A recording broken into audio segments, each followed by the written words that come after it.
शिक्षकों के कंधों पर आज चल रही है, ये भी बड़ा चिंतनीय विषय है।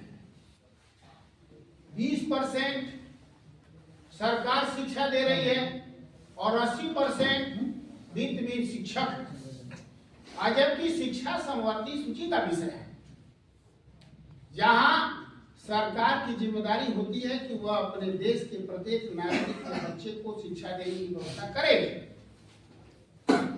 मानते हैं 1986 में यह कानून आया और यह अंतरिम व्यवस्था 2 वर्ष के लिए सरकार ने बनाया था,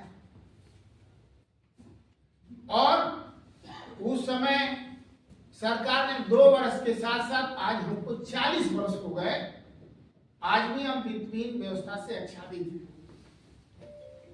शर्म आती है उन सरकारों पर, हम लोगों को 40 वर्षों से सेवा शर्त और साल आती है और अभी तक दिखाई नहीं दी।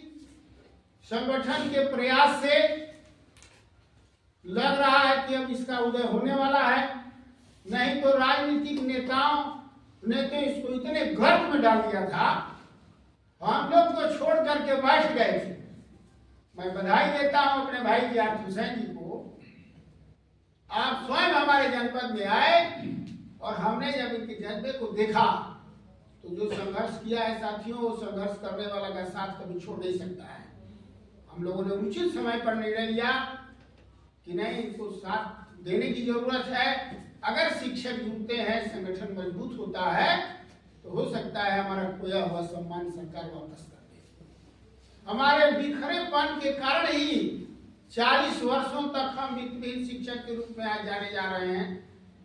हिंदुस्तान में जहां 80 सांसद देने की व्यवस्था इस प्रदेश से हो रही है, देश की सबसे बड़ी पंचायत में 80 लोकसभा उत्तर प्रदेश भेज रहा है, क्या उसमें वित्तहीन शिक्षकों का सहयोग नहीं है? विधानसभा, विधान परिषद, लोकसभा, उसके बाद भी उपेक्षित है। कहीं न कहीं संगठन के प्रति हम सबको निष्ठावान होना होगा और लगना होगा और जगना होगा, जगाना होगा। निश्चित रूप से हमारा हक और अधिकार हमारे लिए आज का ये सबसे बड़ा बिंदु हो गया है कि थोड़ा हम प्रयास करें। Everything is possible but so attempt to do. दुनिया में प्रत्येक चीजें संभव है, बशर्ते कि उसके लिए प्रयास किया जाए। भूख लगी है, खाना खाना है, तो ढाबे में, होटल में, भोजनालय में तो जाना ही होगा।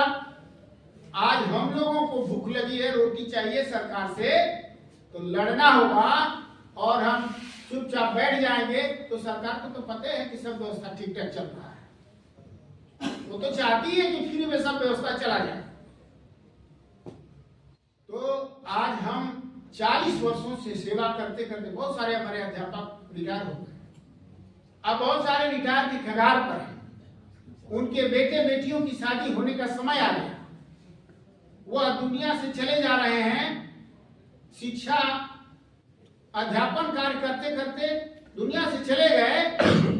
न सरकार के पास कोई फंड है, न विद्यालय के पास कोई फंड है, न ही जिला विद्यालय निरीक्षक के पास कोई फंड है, लेकिन काम सबको चाहिए।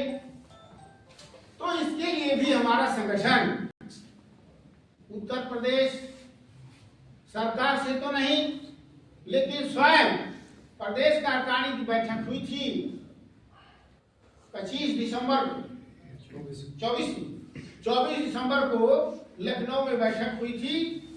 हमारे प्रदेश अध्यक्ष, वरिष्ठ उपाध्यक्ष और प्रधान महासचिव ने संयुक्त रूप से पूरे सदन में यह पास कराया कि हमारे संगठन का अगर कोई अध्यापक अध्यापन कार्य करते करते में किसी के साथ कोई घटना न हो, अगर इस दुनिया से चला जाता है, उस शिक्षक के परिवार को, उसके नामनी को हम लोग अपने शिक्षक कल्याण कोष से उसको आर्थिक सहायता भी देने का काम करेंगे। हम आपके लिए जीवन से पहले भी हैं और जीवन के बाद भी हैं। इसलिए मैं हाथ जोड़ करके आप सबसे निवेदन करता हूं कि संगठन के कार्यों में आप विशेष रूप से बढ़ चढ़ करके ध्यान दें। अभी हमारे विलंब से आए जिला के शानदार महासचिव भाई आलोक रंजन मिश्रा जी अपने अथक परिश्रम से इस इलाके के शिक्षकों को जगाने का काम करते हैं। उनके मत के अधिकार को भी उन्होंने बड़े परिश्रम करके सबको समान तरीके से उनका होटल भी बनवाया है। तो मैं उनको भी इस बैठक में बधाई देता हूं। और जो साथी छूट गए हैं, बहुत सारे साथियों का फोन आ रहा है, तो उसके लिए भी प्रयास हो रहा है। हो सकता है अवसर मिलेगा, हम लोग उसको भी शामिल कराएंगे। हमारी शक्ति जितनी बढ़ेगी उतना ही हम ताकतवर होंगे। हमारे जिला अध्यक्ष जो है बहुत ही त्याग और परिश्रम करके जिले को बांध रहे हैं एक सूत्र में।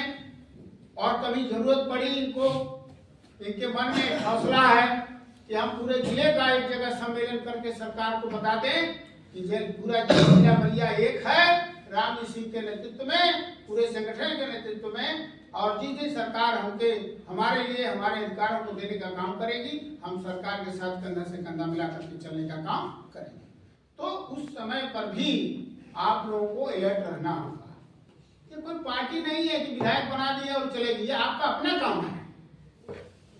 अगर आप चलते हैं तो उसमें अपना भला होगा। इसलिए एक बार पुनः इस बैठक में आए हुए अपने गुरुदेव को, सभी शिक्षक साथियों को, शिक्षिका बहनों को, विद्यालय के इस विद्यालय के प्रबंधक, प्रधानाचार्य और शिक्षक साथियों को मैं सादर प्रणाम करता हूँ। जय हिंद।